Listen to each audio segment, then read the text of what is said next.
Shalom Bapak Ibu Saudara yang dikasihi oleh Tuhan. Saat ini kita akan membahas tentang terhubung denganmu atau terhubung dengan Tuhan.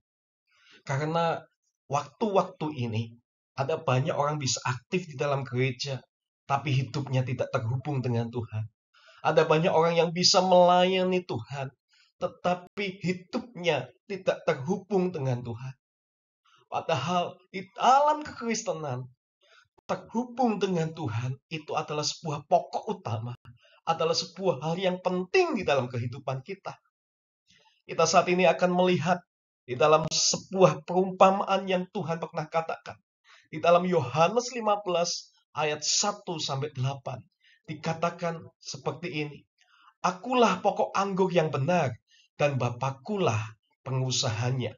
Setiap ranting padaku yang tidak berbuah dipotongnya, dan setiap ranting yang berbuah dibersihkannya, supaya ia lebih banyak berbuah. Kamu memang sudah bersih karena firman yang telah kukatakan kepadamu. Tinggallah di dalam aku dan aku di dalam kamu. Sama seperti ranting tidak dapat berbuah dari dirinya kalau ia tidak tinggal pada pokok anggur.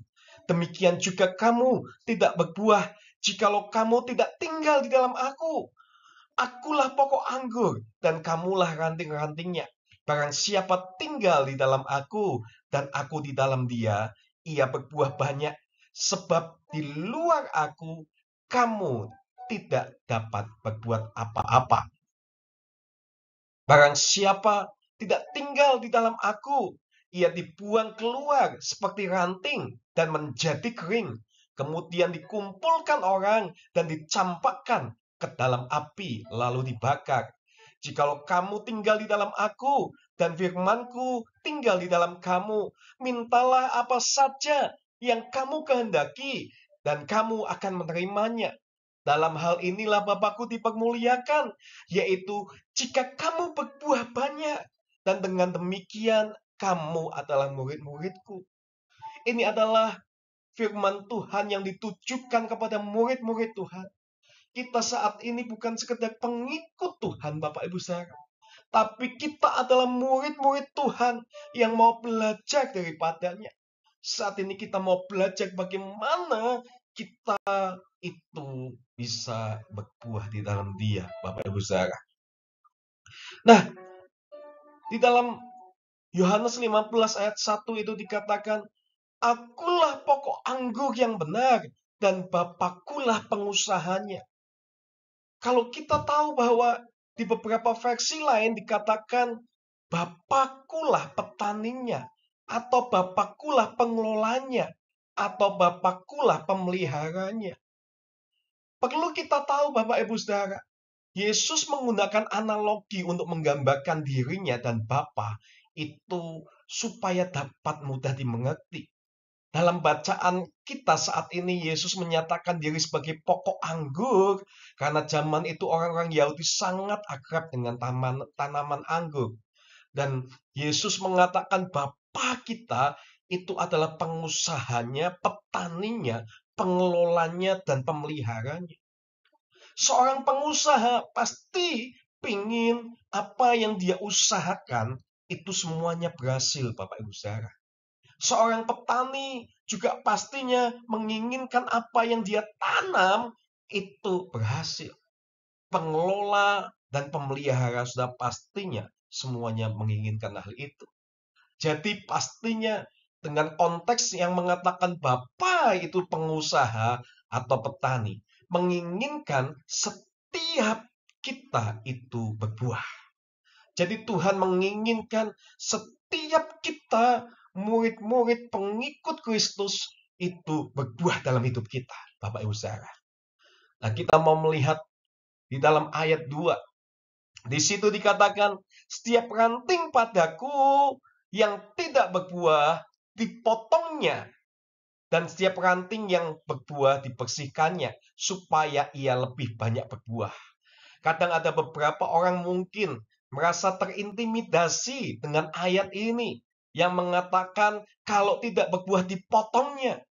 Tapi kalau kita melihat di dalam bahasa aslinya, Bapak Ibu Saudara, di situ dikatakan aero atau lift up atau diangkat, Bapak Ibu Saudara. Nah, sebetulnya kalau kita tahu di dalam yang namanya tanaman buah anggur ini, itu kadang ada beberapa ranting, itu malah yang menjalar ke bawah, Bapak Ibu Saudara, dan bisa tertutup dengan tanah dan tidak terkena sinar matahari. Nah, disitulah ranting itu kemungkinan besar menjadi tidak berbuah pada waktu itu.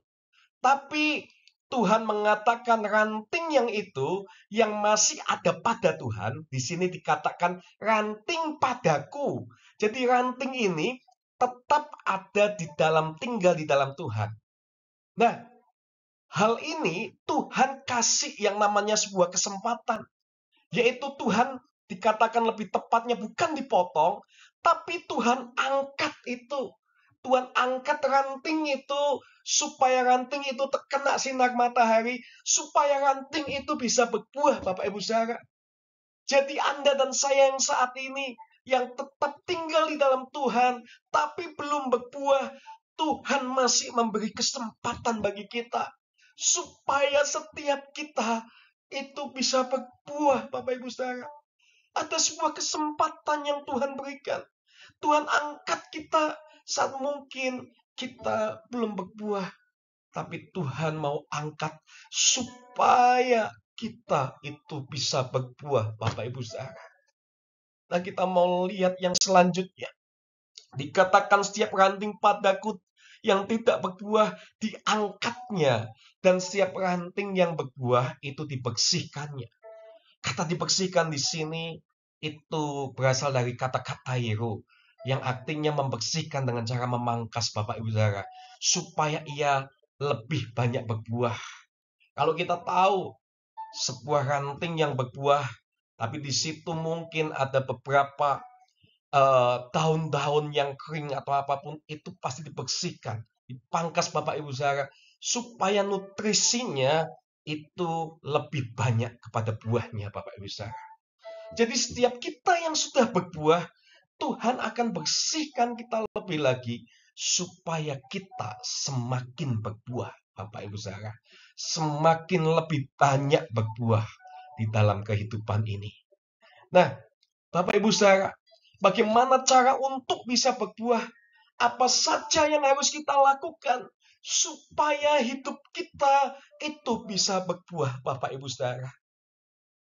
Kita melihat di dalam Yohanes 15 ayat 3. Kamu memang sudah bersih karena firman yang telah kukatakan kepadamu. Jadi untuk bisa berbuah, kita dibersihkan dengan firman Tuhan. Firman Tuhan, karena dikatakan di dalam 2 Timotius 3 ayat 16, segala tulisan yang diilhamkan Allah memang bermanfaat untuk mengajar, untuk menyatakan kesalahan, untuk memperbaiki kelakuan, dan untuk mendidik orang dalam kebenaran. Jadi kalau saat ini kita ingin berbuah, Bapak Ibu Saudara, kita harus dekat dengan firman. Kita harus membaca, merenungkan, dan melakukan firman Tuhan, Bapak Ibu Saudara. Saat kita ada di dalam firman dan melakukannya, percayalah hidup kita akan berbuah lebih lagi.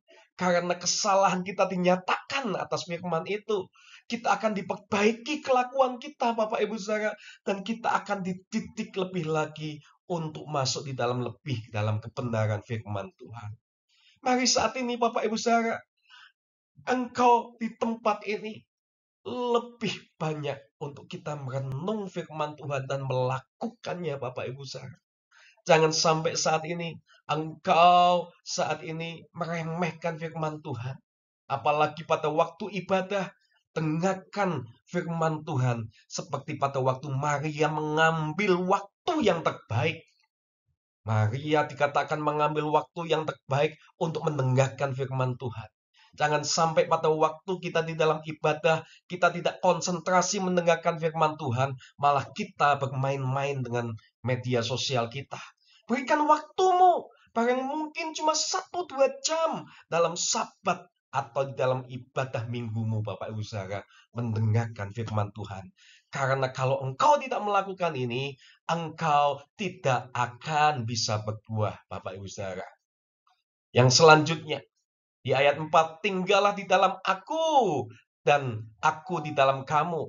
Sama seperti ranting tidak dapat berbuah dari dirinya sendiri kalau ia tidak tinggal pada pokok anggur. Demikian juga kamu tidak berbuah jikalau kamu tidak tinggal di dalam aku. Ayat 5, akulah pokok anggur dan kamulah ranting-rantingnya. Barang siapa tinggal di dalam aku dan aku di dalam dia, ia berbuah banyak. Sebab di luar aku, kamu tidak dapat berbuat apa-apa. Jadi kita harus tinggal di dalam Tuhan. Saat kita tinggal di dalam Tuhan, Tuhan akan tinggal dalam hidup kita, Bapak Ibu Saudara. Karena kita harusnya tahu, tanpa Tuhan kita itu tidak bisa apa-apa. Tanpa Tuhan, kita itu bukan apa-apa, Bapak Ibu Saudara. Kita butuh Tuhan, Bapak Ibu Saudara. Percayalah, Tuhan itu sumber dari kehidupan kita. Jangan kita menjauh dari Dia. Tinggal Bapak Ibu Saudara, dengan kita ada di dalam komunitas rohani, kita beribadah, kita ada di dalam lebih lagi persekutuan-persekutuan. Karena Tuhan mengatakan 2-3 orang berkumpul, aku ada di sana. Kalau saat ini kita menjauhkan diri dalam persekutuan ibadah, bagaimana kita bisa tinggal di dalam Tuhan? Bagaimana kita tinggal di dalam hadirat Tuhan? Apalagi kita sudah lama mungkin tidak bersaat teduh. Mari saat ini kita bertobat, Bapak Ibu Saudara. Dan percayalah, cuma tinggal di dalam Tuhan, kita bisa berbuah. Kita bisa melakukan sesuatu. Tanpa Tuhan, kita tidak bisa berbuat apa-apa. Dan kita bukan apa-apa, Bapak Ibu Saudara. Nah, Bapak Ibu Saudara, suatu hari ada seorang ayah dan anaknya sedang duduk berbincang-bincang di tepi sungai. Sang ayah itu berkata kepada anaknya, lihatlah anakku, air begitu penting dalam kehidupan ini. Tanpa air kita semua akan mati. Pada saat yang bersamaan, seekor ikan kecil mendengar percakapan itu dari bawah permukaan air. Ikan kecil itu mendadak gelisah dan ingin tahu apakah air itu yang katanya begitu penting dalam kehidupan ini. Ikan kecil itu berenang dari hulu sampai ke hilir sungai sambil bertanya kepada setiap ikan yang ditemuinya. Dia berkata seperti ini, "Hai, tahukah kamu di mana tempat air itu berada? Aku telah mendengar percakapan manusia bahwa katanya tanpa air kehidupan akan mati."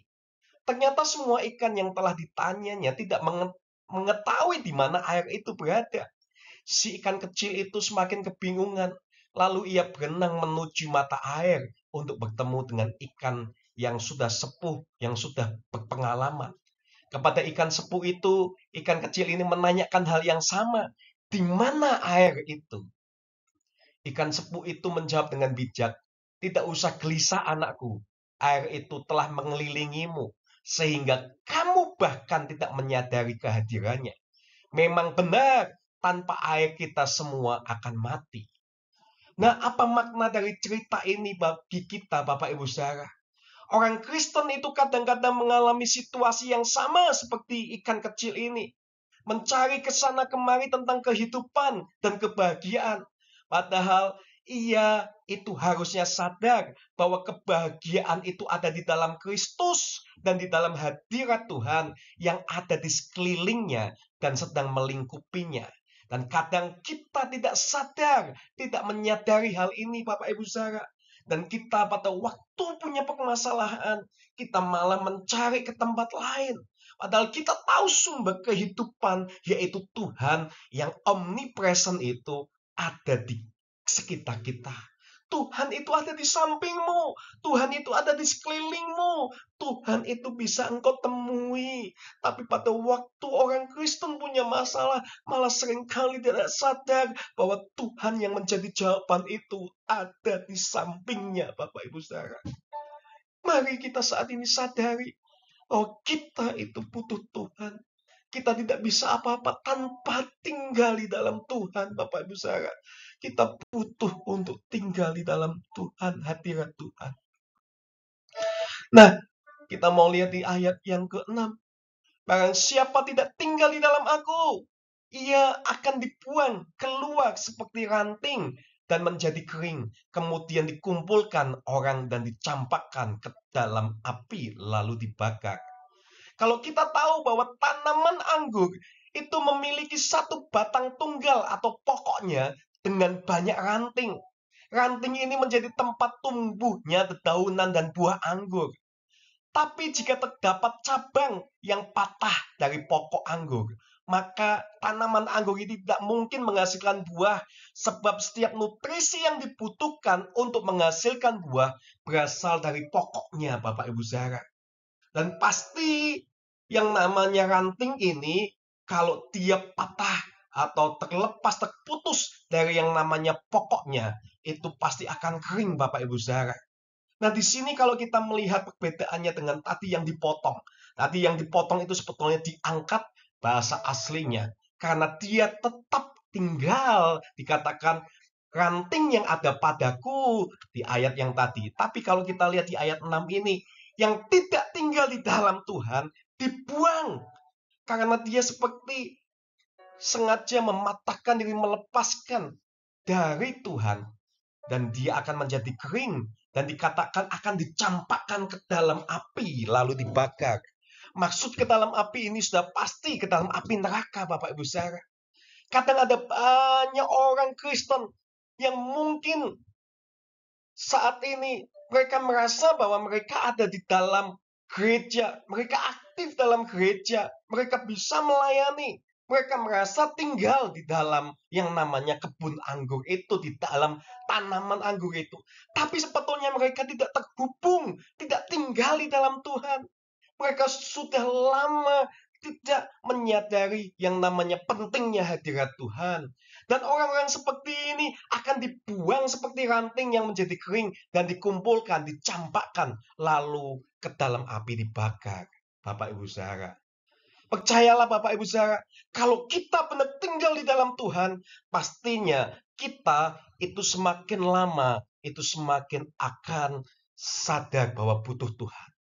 Tapi kalau kekristenanmu saat ini, engkau mengatakan katanya orang Kristen tinggal di dalam Tuhan, katanya saja, tetapi semakin lama engkau semakin malas ibadah, malas berdoa, malas baca firman. Sebetulnya Anda itu menjadi ranting yang kering. Dan tunggulah engkau akan dikumpulkan dan dicampakkan ke dalam api lalu dibakar.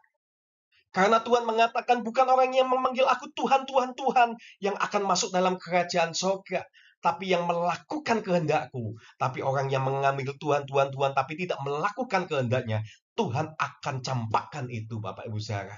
Jadi saat ini, jangan sampai Anda mungkin terlalu percaya diri. Anda menjadi orang Kristen dan Anda yakin masuk ke surga. Karena saya percaya kalau kita memang benar-benar mengikut Tuhan, bukan cuma kita itu percaya Yesus saja, tetapi kita harus melakukan kehendaknya. Karena untuk percaya Yesus saja itu tidak cukup. Karena iblis pun percaya Yesus Tuhan, tapi dia tidak melakukan kehendaknya. Kalau Anda saat ini, Anda seorang Kristen, tapi hidup rohani Anda semakin lama semakin kering, cek, mungkin Anda tidak tinggal di dalam Tuhan. Mungkin Anda saat ini tidak tinggal di dalam Tuhan. Anda ada di luar Tuhan. Dan Anda bahaya di dalam hal ini. Bapak Ibu Saudara. Mari kita bertobat. Kita harus tinggal dalam Tuhan. Karena orang yang tinggal di dalam Tuhan, pasti Tuhan akan mengusahakannya untuk berbuah.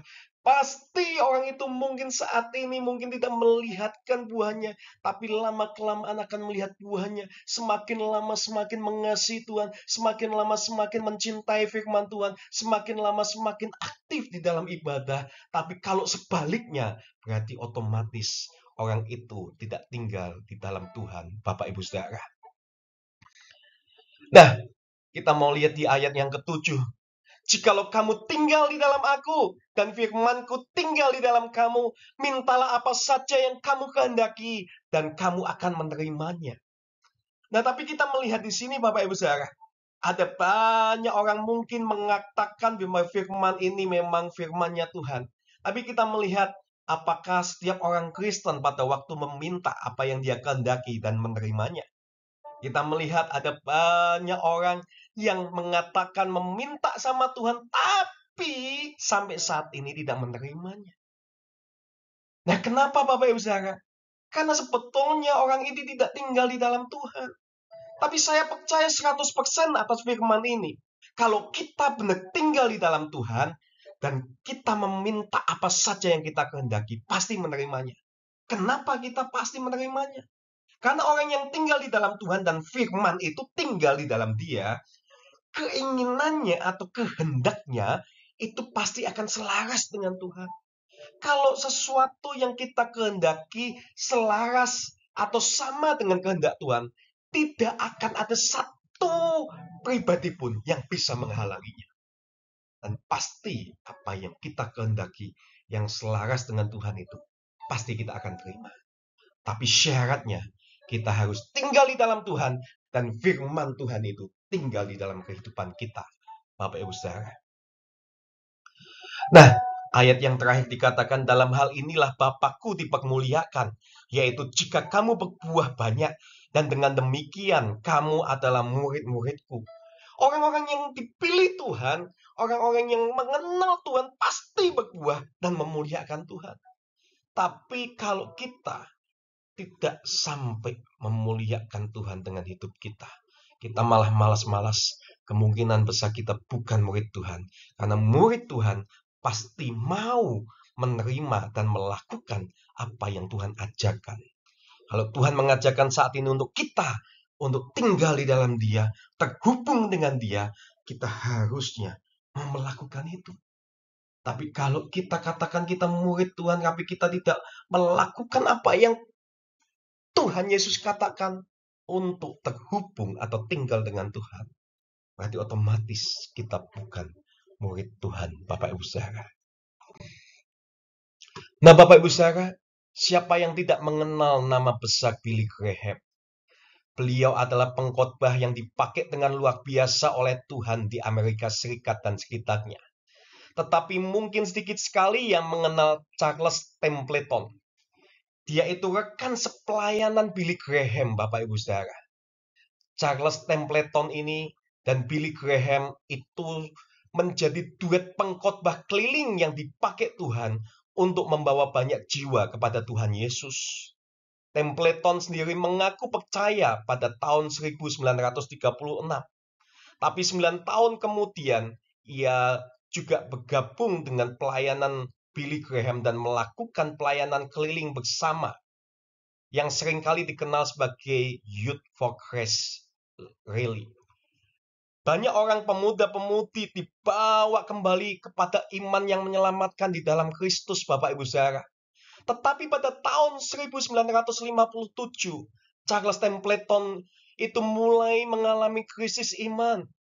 Ia ini berawal dari pada waktu ia dari studi teologinya di Princeton Theological Seminary, yang pada waktu itu telah banyak mengalami pengaruh negatif dari teologi liberal.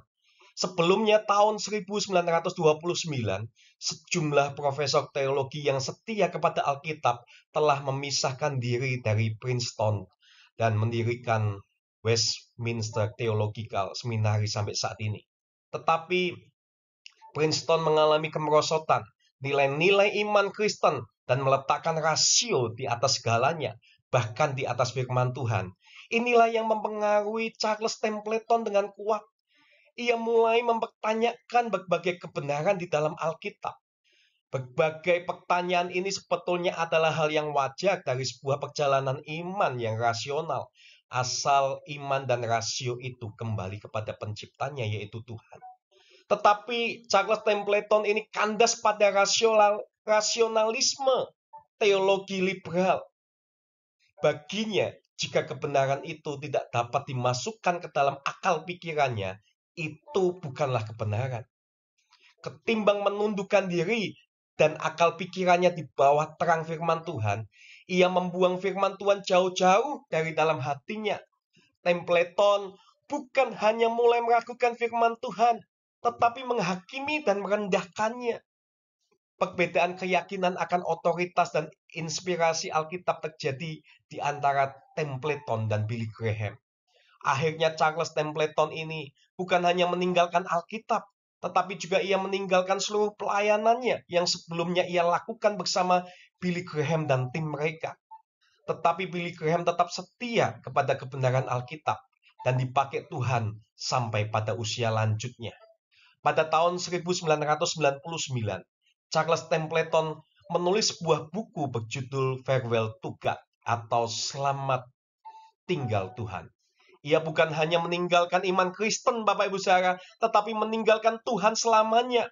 Templeton menjadi seorang ateis sampai akhir hidupnya. Di usia tuanya, seorang wartawan bernama Lee Strobel mendapat kesempatan untuk mewawancarai Charles Templeton ini tentang imannya kepada Kristus. Strobel menuliskan ini ke dalam bukunya The Case for Faith. Ketika ditanya apa pendapatnya tentang Yesus, Templeton terdiam dan menangis, tetapi ia tidak pernah kembali kepada iman yang sejati. Di dalam pengakuan dan keberhasilan akademisnya yang seolah gemilang, Charles Templeton ini gagal dalam iman dan selamanya terhilang. Nah, bagaimana dengan kita, Bapak Ibu Saudara? Apakah mungkin studi kita, pencapaian kita, kepintaran, keberhasilan kita dalam hidup ini yang kita raih saat ini tidak membawa kita mendekat kepada Tuhan, malah membawa kita menjauh kepada Tuhan? Apakah semua yang mungkin kita dapatkan berkat-berkat Tuhan itu malah juga membuat kita menjauh kepada Tuhan dan tidak terhubung lagi dengan Tuhan, Bapak Ibu Saudara? Saya melihat bahwa Charles Templeton ini tidak terhubung dengan Tuhan, tidak tinggal di dalam Tuhan, maka dia menjadi kering kerohaniannya, menjadi kering imannya, dan dia meninggalkan Tuhan. Dan percayalah, orang-orang yang meninggalkan Tuhan sampai tutup usianya ini, pasti seperti ranting yang kering itu, yang dibuang dan dicampakkan ke dalam api, Bapak Ibu Saudara. Mari saat ini kita mau merenungkan apa yang sebetulnya ada dalam kehidupan kita. Dan saya akan tutup dengan satu kata ini, Bapak Ibu Saudara. Saat Tuhan menciptakan tumbuhan, Tuhan berfirman kepada tanah, hendaklah tanah menumbuhkan tumbuhan. Dan tumbuhan kita tahu tidak bisa hidup tanpa tanah. Dan saat Tuhan menciptakan ikan, Tuhan berfirman pada air, hendaklah air berkeriapan makhluk hidup. Dan kita tahu ikan tidak bisa hidup tanpa air. Dan saat Tuhan menciptakan manusia, Tuhan berfirman pada dirinya sendiri, baiklah kita menjadikan manusia menurut gambar dan rupa kita. Dan dari sini seharusnya kita tahu manusia tidak bisa hidup tanpa Tuhan. Kalau tumbuhan diciptakan dari tanah, dia tidak bisa hidup tanpa tanah.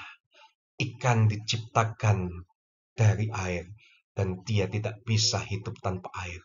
Kita manusia diciptakan oleh karena Tuhan, dan kita tidak bisa hidup tanpa terhubung dengan Tuhan, Bapak Ibu Saudara. Mari mulai saat ini kembali terhubung dengan Tuhan, kembali mengasihi Tuhan, kembalikan mungkin jam-jam saat teduhmu, kembalikan ibadah-ibadahmu kepada Tuhan. Mulai tinggal dan terhubung dengan Tuhan. Kasihi Tuhan, Bapak Ibu Saudara. Dia sungguh mencintai Anda. Terhubunglah dengan Dia. Karena dengan terhubung dengan Tuhan, kita bisa berbuah. Dan tanpa terhubung dengan Tuhan, kita tidak bisa apa-apa. Bapa, makasih Tuhan saat ini. Kami percaya, biar kami semakin terhubung dengan Tuhan. Biar kami percaya Tuhan, kami membutuhkan Tuhan. Dan kami tidak bisa apa-apa tanpa Tuhan. Di dalam nama Tuhan Yesus. Haleluya. Amin.